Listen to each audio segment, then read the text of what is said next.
여사님은 환갑을 넘긴 지금도 가족을 위해 헌신하며 살아오셨습니다. 그녀의 남편 김상철 씨는 부산의 한 조선소에서 근무했던 노동자로 두 사람은 지난 40여 년 동안 함께 가정을 꾸려왔습니다. 두 아들 김동호 38세와 김준석 35세는 모두 결혼하여 서울로 이사하였고 그로 인해 두비안 시체자스 찌양이 나와매요. 하지만 그리움을 해소할 방법은 마땅치 않았습니다.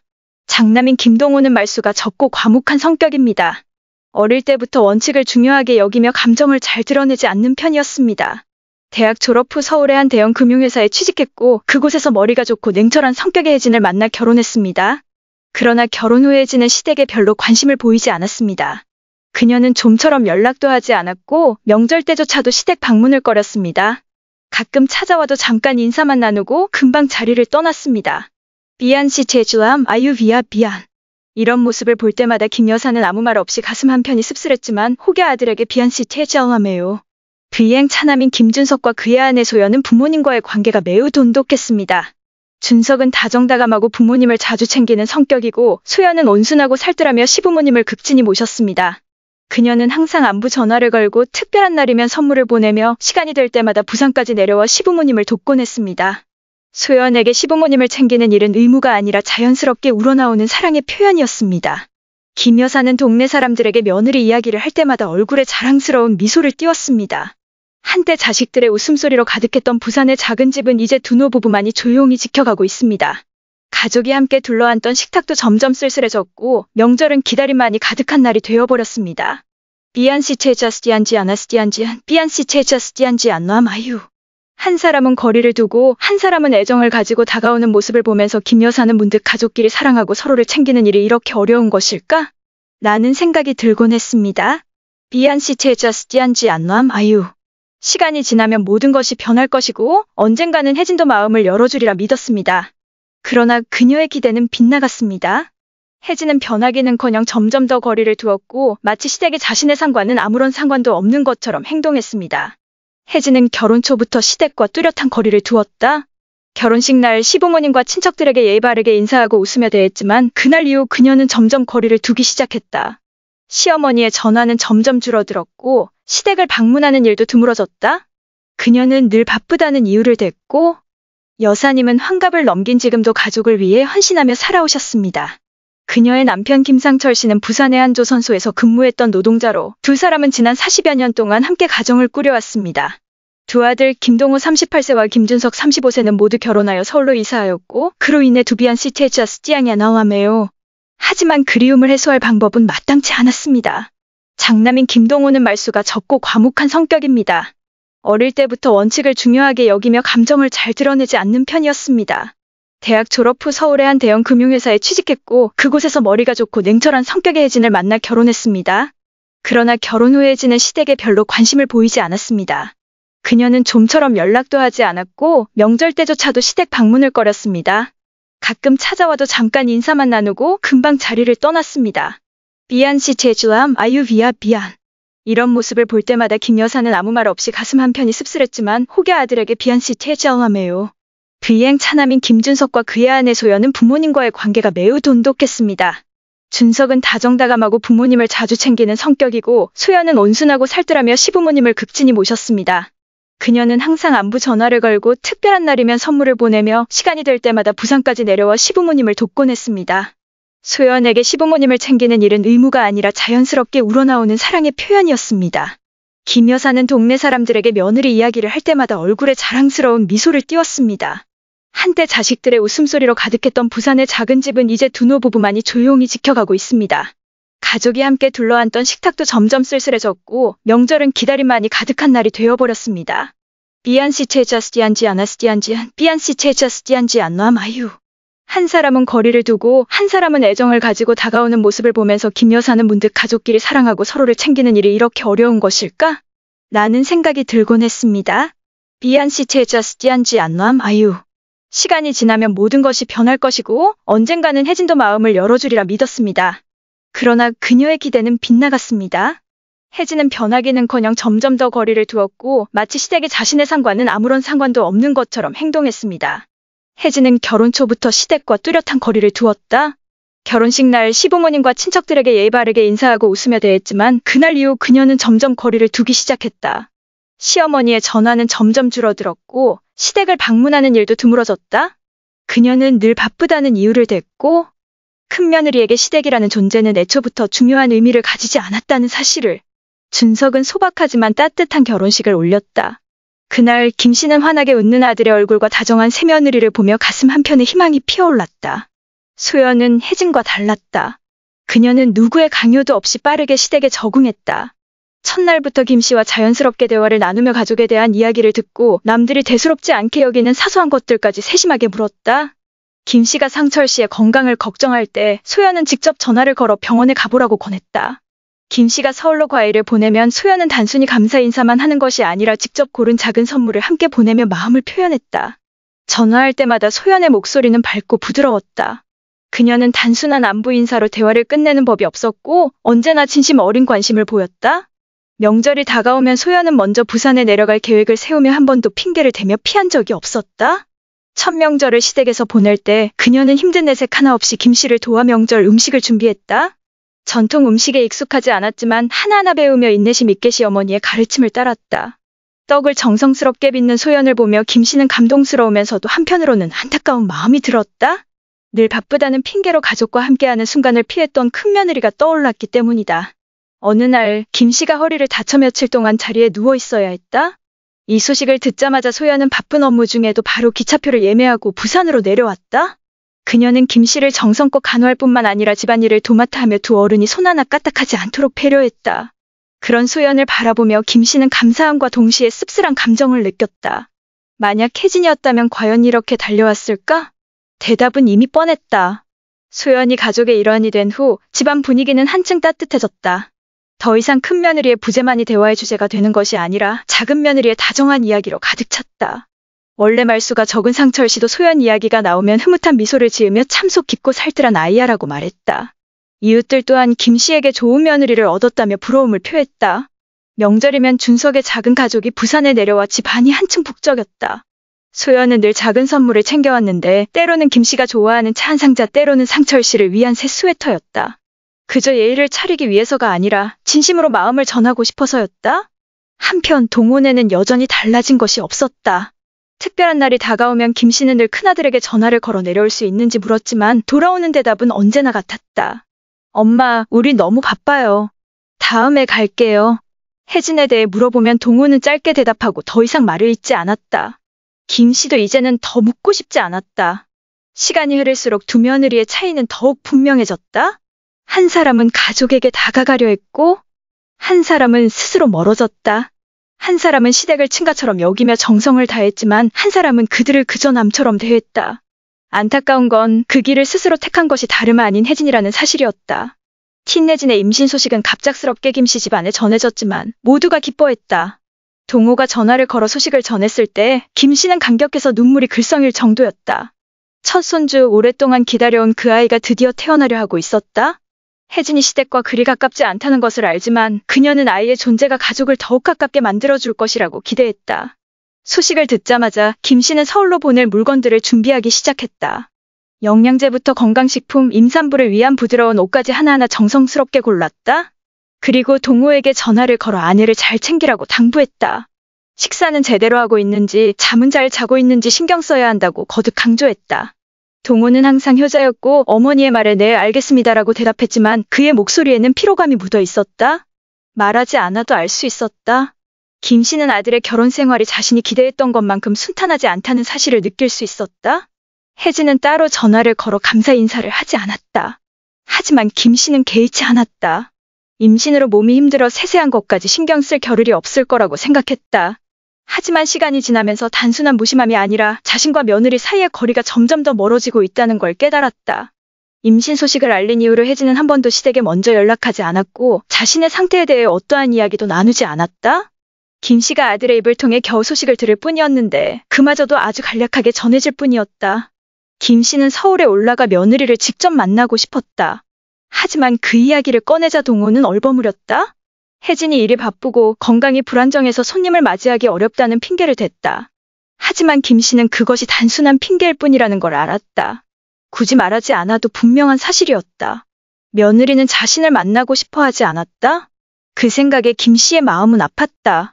곧 태어날 손주를 더 가까이서 보살피고 싶은데 정작 그 기회조차 주어지지 않는 것 같았다.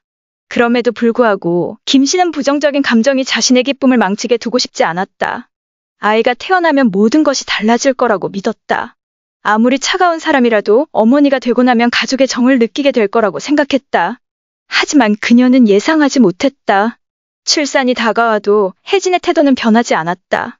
어느 날 동호가 전화를 걸어왔다. 이번엔 그의 목소리가 망설이는 듯했다. 마치 어려운 말을 꺼내기 전에 고민하는 사람처럼. 한참을 머뭇거리던 끝에 그는 조심스럽게 본론을 꺼냈다. 혜진이 출산 비용과 산후조리원 비용을 시댁에서 좀 도와줄 수 있을까요? 순간 김 씨는 얼어붙었다. 한 사람은 스스로 멀어졌다. 한 사람은 시댁을 친가처럼 여기며 정성을 다했지만 한 사람은 그들을 그저 남처럼 대했다. 안타까운 건 그 길을 스스로 택한 것이 다름 아닌 혜진이라는 사실이었다. 틴혜진의 임신 소식은 갑작스럽게 김 씨 집안에 전해졌지만 모두가 기뻐했다. 동호가 전화를 걸어 소식을 전했을 때 김 씨는 감격해서 눈물이 글썽일 정도였다. 첫 손주 오랫동안 기다려온 그 아이가 드디어 태어나려 하고 있었다. 혜진이 시댁과 그리 가깝지 않다는 것을 알지만 그녀는 아이의 존재가 가족을 더욱 가깝게 만들어줄 것이라고 기대했다.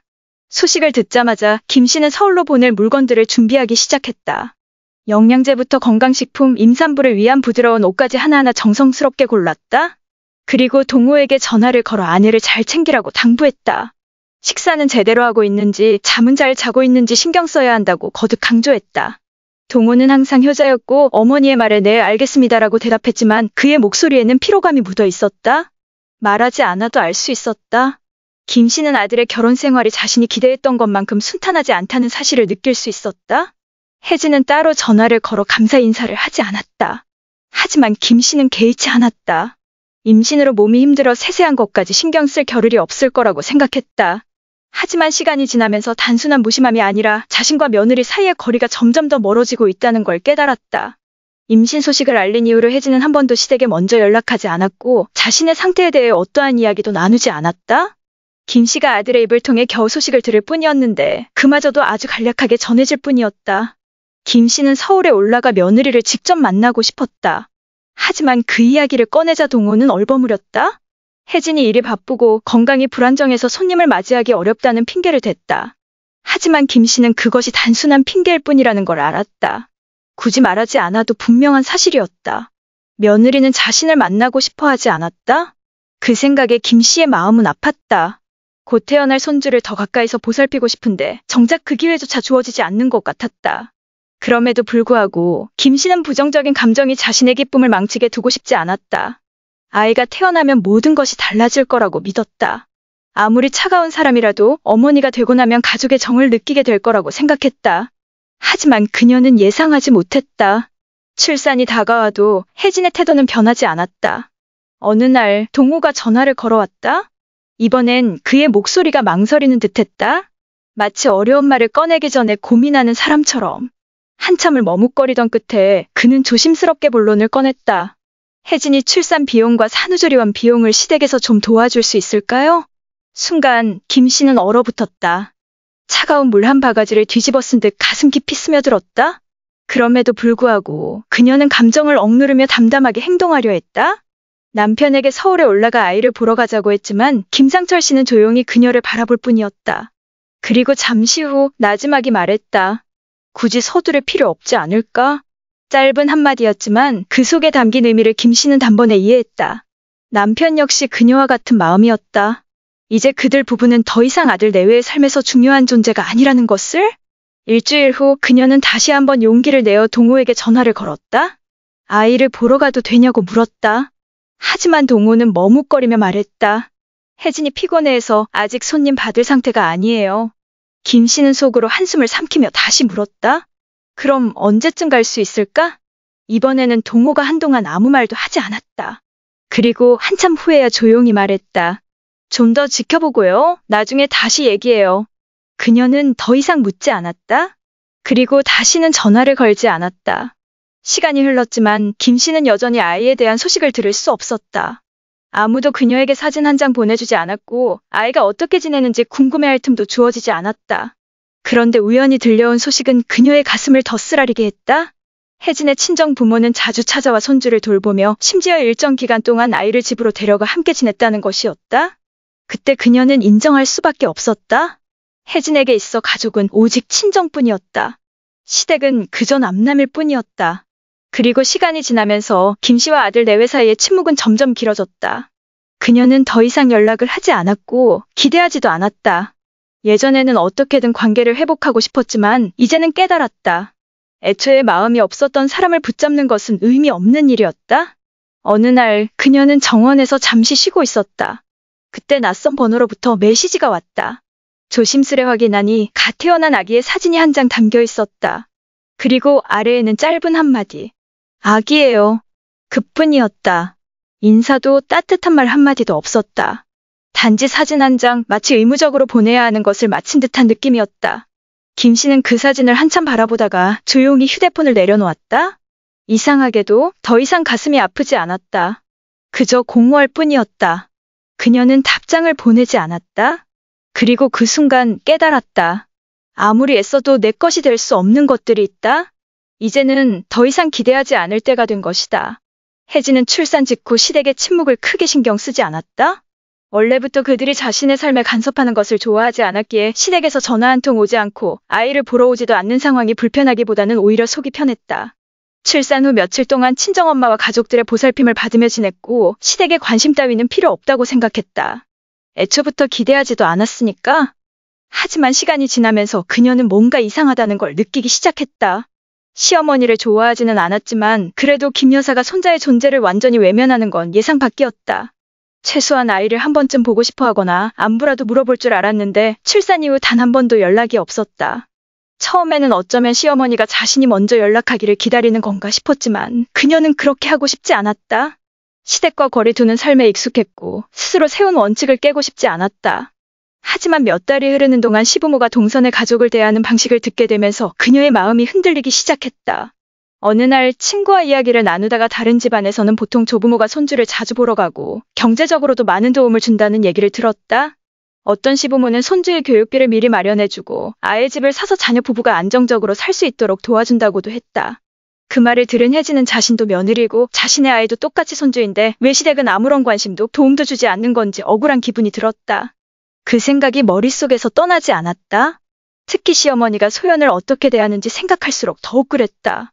남편에게 들은 이야기로는 시어머니는 동선애가 부산에 내려갈 때마다 미리 맛있는 음식을 준비하고 손주에게 줄 선물도 챙긴다고 했다. 심지어 서울에 있는 동선애에게도 종종 보약이며 아기옷이며 부산에서만 구할 수 있는 음식까지 보내주곤 했다고 한다. 그런데 자신에게는 전화 한 통조차 없었다. 점점 분노가 치밀어 올랐다. 혜진은 남편을 원망하기 시작했다. 시댁이 불공평하다고 동서에게 그렇게 해줬다면 자신에게도 똑같이 해야 한다고 따졌다. 하지만 이번에 남편도 쉽게 동의하지 않았다. 그는 한참 동안 말이 없더니 조용히 말했다. 사람 마음은 돈으로 재는 게 아니야. 그리고 누가 어떻게 대하느냐는 결국 자기가 어떻게 행동했느냐에 따라 달라지는 거야. 그 말에 혜진은 멍해졌다. 남편이 그런 생각을 하고 있었다는 걸 처음 알았다.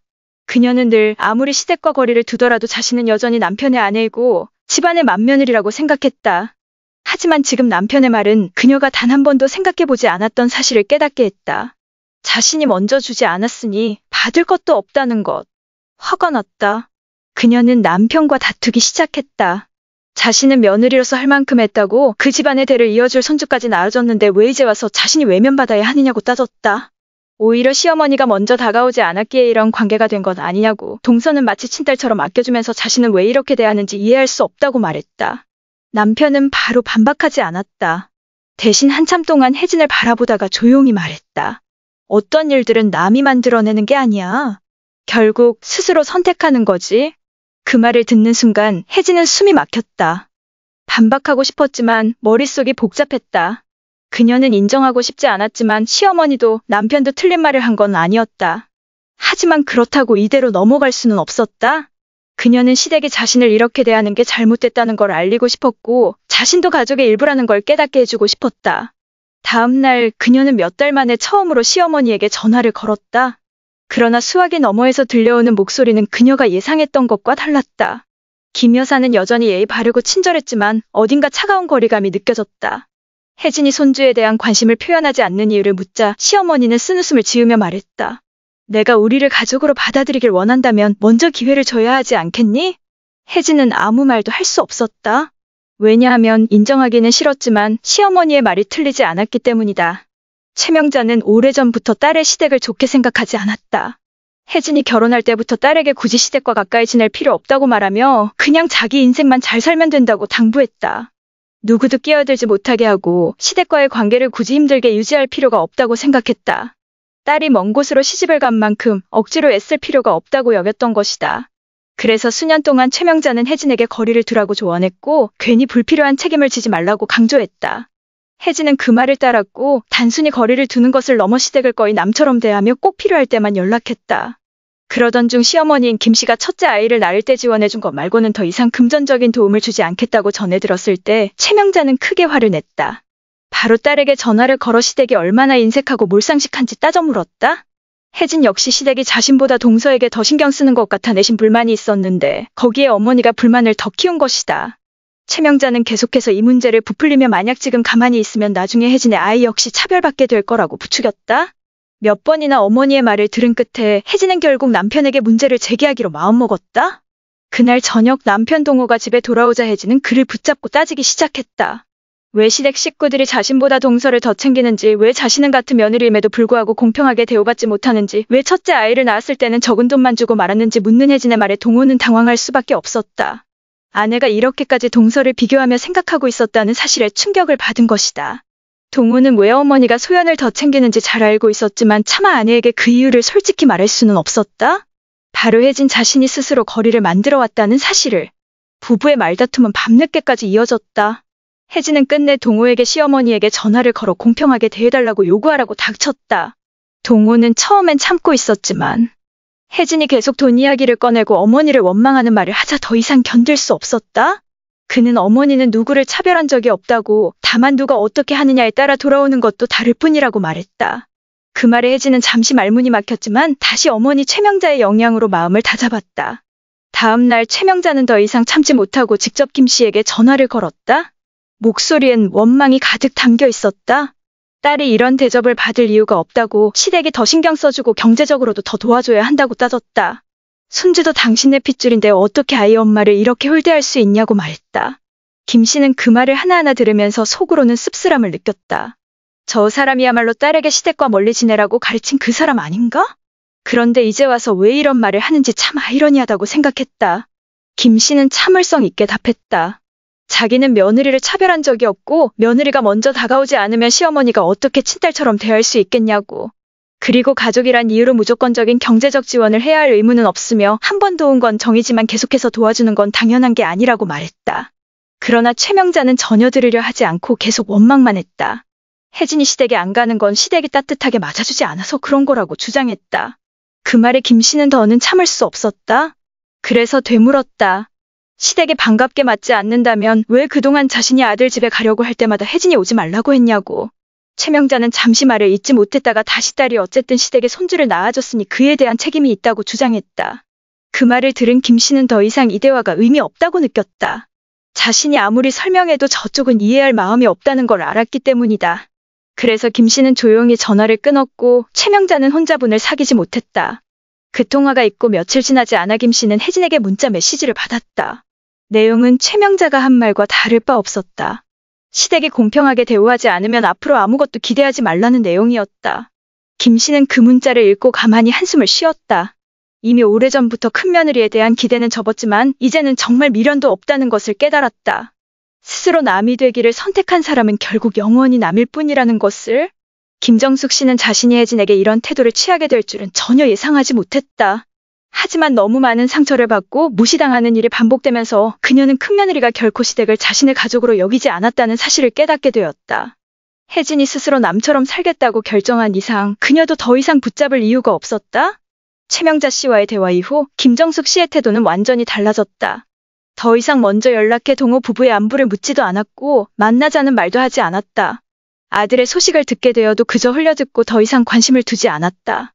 예전 같았으면 명절이 다가올 때마다 동호에게 아내와 함께 부산에 내려오라고 당부했겠지만 이제는 내가 알아서 해라라는 말 한마디뿐이었다. 더 이상 기대하지 않았다. 그해 추석 김정숙 씨는 혜진에게 전화 한 통 걸지 않았다. 대신 작은 며느리 소영과 함께 명절 준비에 집중했다. 집안 분위기는 여전히 화기애애했고 가족들과 함께하는 식사 자리에서도 웃음이 끊이지 않았다. 달라진 점이 있다면 아무도 혜진의 부재에 대해 언급하지 않았다는 것이었다. 명절이 끝나고 준성네 가족이 서울로 돌아가기 전 소연은 작은 봉투 하나를 내밀며 조심스레 말했다. 어머님, 이건 제가 준비한 작은 선물이에요. 김정숙 씨가 봉투를 열어보니 손편지 한 장과 함께 부모님께 드리는 용돈이 들어있었다. 편지에는 소연의 진심 어린 마음이 담겨 있었다. 이 가정의 며느리가 될 수 있어서 감사하다는 말, 시부모님을 친부모님처럼 생각한다는 말, 그리고 앞으로도 가족 간의 정을 소중히 여기며 노력하겠다는 다짐. 그 글을 읽으며 김정숙 씨의 마음이 따뜻해졌다. 피 한 방울 섞이지 않은 사람이 이렇게까지 정성을 다하는데 정작 가족이어야 할 사람이 관계를 외면하고 있다는 사실이 씁쓸할 뿐이었다. 일주일 후 동호에게서 전화가 걸려왔다. 아들의 목소리는 어딘가 망설임이 느껴졌지만 최대한 차분하게 묻고 있었다. 엄마, 올해는 왜 혜진이한테 연락 안 하셨어요? 집에 오라고 말씀도 안 하시고요. 김정숙 씨는 가볍게 웃으며 답했다. 그냥 며느리 뜻을 존중해 준 거야. 예전엔 연락하면 항상 바쁘다는 핑계로 거절했고 찾아가겠다고 하면 사정이 있다며 피했다. 그녀가 애정을 보이면 돌아오는 건 무관심뿐이었다. 그래서 더 이상 귀찮게 하지 않기로 한 것뿐이었다. 동호는 한동안 아무 말 없이 침묵을 지켰다. 그러다 조심스럽게 입을 열었다. 엄마, 요즘 혜진이가 좀 기분이 안 좋아 보이긴 해요. 자꾸 소연이만 사랑받는다고 하고 자기는 외면당한다고 서운해하더라고요. 그 말을 들은 김정숙 씨는 가만히 눈을 감고 한숨을 내쉬었다. 스스로 가족을 멀리한 건 혜진 본인이 아니었던가? 그런데 며칠 후 놀라운 일이 벌어졌다. 혜진에게서 메시지가 온 것이었다. 예전처럼 건조하고 형식적인 말투가 아닌 어딘가 조심스럽고 다정한 인사가 담긴 문자였다. 길지는 않았지만 분명 이전과는 달랐다. 아마도 그녀는 이제야 자신과 소연의 차이를 실감하고 진짜 가족이 아니라는 현실을 받아들이기 시작한 듯했다. 김정숙 씨는 바로 답장을 보내지 않았다. 그저 그 메시지를 휴대폰에 그대로 두었다. 혜진도 알아야 했다. 단순히 한두 마디 안부 인사로는 그동안의 모든 것이 해결되지 않는다는 사실을. 관계는 한쪽만 노력해서는 결코 유지될 수 없는 법이다. 만약 혜진이 진심으로 변하고 싶다면 단순한 문자 하나가 아니라 그 이상의 행동을 보여야만 했다. 혜진은 뭔가 잘못되었다는 걸 느끼기 시작했다. 이전까지 그녀는 시댁의 일에 신경 쓴 적이 없었고 누가 누구를 좋아하는지에 대해 고민해 본 적도 없었다. 하지만 요즘 들어 가족 분위기가 미묘하게 달라졌다는 걸 깨닫게 되었다. 예전에는 피하기만 했던 가족 모임이 이제는 오히려 신경 쓰이기 시작했다. 더 이상 아무도 그녀에게 관심을 보이지 않았다. 시어머니가 특별한 날들을 챙겨주며 연락해 오던 것도 사라졌고 그녀를 가족 안으로 끌어들이려던 노력도 더 이상 느껴지지 않았다. 휴대폰을 들여다보니 시어머니에게 보낸 메시지가 아직도 읽히지 않고 있었다. 마음속에서 이상한 감정이 피어올랐다. 혹시 김 씨가 정말 화가 난 걸까? 예전에는 자신이 아무리 무심하게 굴어도 시어머니는 늘 먼저 다가와 주었다. 그녀와 시댁의 관계를 유지하려 애쓰는 사람은 언제나 시어머니였다. 하지만 이번에는 달랐다. 마치 더 이상 관심이 없는 것처럼 보였다. 혜진은 문득 자신이 무심하게 전화를 받지 않았던 순간들을 떠올렸다. 시어머니의 방문 요청을 차갑게 거절했던 기억도 스쳐 지나갔다. 그녀는 단 한 번도 상대방의 감정을 고려해 본 적이 없었다. 하지만 이제야 깨달았다. 자신이 그토록 무심했던 결과가 바로 이 상황이라는 것을. 지금이라도 돌아가고 싶었다. 하지만 너무 멀리 와버린 것 같았다. 생각할수록 마음이 불편해졌다. 남편 동호는 여전히 아무렇지도 않은 듯 지내고 있었다. 그가 자신을 비난하는 것도 아니었고 시어머니의 태도에 대해 불평하는 것도 아니었다. 심지어 그녀를 위해 어머니를 설득하려 하지도 않았다. 하지만 바로 그 침묵이 혜진을 더욱 답답하게 만들었다. 그제야 그녀는 깨달았다. 동호는 이미 이 거리를 받아들이고 있었다. 그녀와 시댁의 관계를 회복시키려는 노력조차 하지 않는 이유는 아마도 그것이 아무런 의미도 없는 일이라는 걸 알고 있기 때문일 것이다. 어느 날 우연히 남편이 시어머니와 통화하는 소리를 듣게 되었다. 그는 평소보다 부드러운 목소리로 대화하고 있었다. 편안하고 따뜻한 말투. 그녀에게는 한 번도 들려준 적 없는 그런 목소리였다. 동호는 어머니에게 자신의 일에 대해 이야기했고 아버지의 건강을 걱정하며 안부를 물었다. 그리고 마지막에는 서연 이야기도 빠뜨리지 않았다. 그 순간 혜진은 깨달았다. 자신이 무심하게 흘려보낸 것들이 이제는 다른 사람의 것이 되어버렸다는 사실을. 그녀는 마지막으로 시어머니와 진심을 담아 대화했던 때가 언제였는지 떠올릴 수 없었다. 시댁 식구들의 안부를 진정으로 걱정해 본 적이 있었던가? 하지만 이제야 후회해도 이미 너무 늦어버린 것만 같았다. 다음 날 혜진은 용기를 내어 시어머니에게 전화를 걸었다. 하지만 아무리 기다려도 받지 않았다. 순간 등줄기를 타고 이상한 감각이 스쳐 지나갔다. 예전이라면 그녀가 먼저 연락하지 않아도 시어머니가 기다려주었을 것이다. 그리고 그녀가 한 번이라도 연락하면 언제나 받아주었다. 하지만 이번에는 달랐다. 그날 저녁 그녀는 남편에게 물었다. 어머니가 나한테 화난 거야? 동호는 잠시 그녀를 바라보았다. 그리고는 짧게 대답했다. 이제 더 이상 기대하지 않으셔. 그 순간 혜진은 할 말을 잃었다. 더 이상 기대하지 않는다는 말. 그것은 곧 더 이상 기다리지 않는다는 뜻이었다. 그녀가 무엇을 하든 그것이 더 이상 중요하지 않다는 의미였다. 그제야 그녀는 깨달았다. 아무도 그녀를 내쫓은 적이 없었다. 하지만 그녀 스스로가 멀어지기를 선택했던 것이다. 그리고 이제 돌아가고 싶어도 이미 닫혀버린 문 앞에 서 있을 뿐이었다. 혜진은 시가에서 소외된다는 느낌을 받아들이기 힘들었다. 예전에는 별로 신경 쓰지 않았고 심지어 그런 관계를 가볍게 여기기도 했지만 막상 자신이 엿살처럼 대우받자 불편한 감정을 감출 수 없었다. 그녀는 이제야 이전에는 신경 쓰지 않았던 작은 차이들을 인식하기 시작했다. 시댁에 좋은 일이 있을 때마다 가장 먼저 소식을 듣는 사람은 언제나 소연이었다. 명절이 되면 시부모님의 안부 전화는 늘 준석 부부에게만 집중되었고 김 씨가 아플 때도 그녀를 간호한 사람은 작은 며느리뿐이었다. 혜진은 그 사실조차 뒤늦게 알게 되었다. 그녀는 좀 더 적극적으로 다가가려고 했지만 시어머니에게 전화를 걸 때마다 대화는 짧고 어색하게 끝나곤 했다. 김 씨는 여전히 예의 바르게 응대했지만 목소리에서 예전처럼 따뜻한 기운이 느껴지지 않았다. 더 이상 명절에 내려올 수 있느냐는 초대도 없었고 예전에는 피하고 싶어 했던 관심 어린 질문들도 이제는 들을 수 없었다. 혜진은 깨달았다. 그것이 시어머니가 더 이상 그녀에게 기대할 것이 없다는 무언의 표현이라는 것을. 시간이 지날수록 그녀와 시가의 거리는 더욱 멀어졌다. 반면 소연은 점점 가족의 중심이 되어갔다. 그녀는 애쓰지 않아도 자연스럽게 사랑을 받았고 누구에게도 자신의 자리를 증명할 필요가 없었다. 시부모님이 필요로 할 때면 언제든 곁에 있었고 그것은 단순한 의무감이 아닌 진심에서 우러나온 것이었다. 그러던 어느 날 시아버지가 병원에 입원했다는 소식을 들었다. 혜진은 오랜 고민 끝에 병원을 찾았다. 하지만 도착했을 때 병실에는 이미 모든 가족이 모여 있었고 그녀만이 가장 마지막이었다. 김 씨는 병상 옆에서 남편의 손을 꼭 잡고 있었고 그 옆에는 준석과 소연이 함께 있었다. 혜진이 들어서자 아무도 놀라는 기색을 보이지 않았다. 그러나 반갑게 맞이하는 분위기도 아니었다. 그저 그녀가 온 것을 받아들이는 듯한 태도였다. 그녀는 조심스럽게 병상 가까이 다가가 시아버지의 안부를 물었다. 시아버지는 가볍게 고개를 끄덕이며 짧게 대답한 뒤 다시 다른 가족들과 이야기를 나누기 시작했다. 그녀는 자신이 무엇을 기대했던 건지조차 알 수 없었지만 분명한 것은 자신이 그가 기다리던 사람이 아니라는 사실이었다. 반면 소연이 한마디 건넬 때마다 시아버지는 부드러운 미소로 화답했고 눈빛에는 깊은 애정이 담겨 있었다. 그 광경을 바라보며 혜진은 설명할 수 없는 낯선 감정에 휩싸였다. 병원을 나설 때 그녀는 남편과 함께 걸었지만 두 사람 사이에는 아무런 대화도 없었다. 결국 참지 못한 그녀가 먼저 입을 열었다. 우리 시부모님, 이제 완전히 나를 잊은 거야? 동호는 발걸음을 멈추고 한동안 그녀를 바라보았다. 그리고는 길게 한숨을 내쉬며 조용히 말했다. 아무도 널 잊은 게 아니야.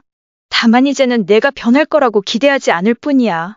우리 부모님은 그냥 없는 것에 익숙해진 거야. 그 말에 혜진은 멍해졌다. 누구도 그녀를 일부러 밀어낸 것이 아니었다. 하지만 결국 스스로가 관계를 멀어지게 만든 것이었다. 예전에 그녀는 시가가 자신의 삶에서 작은 부분일 뿐이라 생각했고 감정을 쏟을 가치가 없다고 여겼다. 그러나 막상 다시 다가가려 했을 때 그들은 더 이상 그녀를 필요로 하지 않았다. 그리고 수년이 흘러 그녀의 아이가 자라면서 또 하나의 사실을 깨닫게 되었다. 아이와 시가 사이에는 아무런 유대감이 없었다. 시부모님은 손주를 사랑했지만 준석과 소연의 아이들과는 다르게 가깝게 느껴지지 않았다. 그 아이들은 어릴 때부터 조부모님의 품에서 자랐고 여름마다 함께 시간을 보내며 수많은 추억을 쌓았다. 하지만 그녀의 아이는 그렇지 않았다. 그 아이는 친가와 아무런 유대 없이 성장했다. 그리고 혜진은 그것이 누구의 잘못인지 너무나도 잘 알고 있었다. 결국 그녀는 깨달았다. 처음부터 자신이 틀렸다는 것을. 그러나 이제는 모든 것이 너무 늦어버렸다.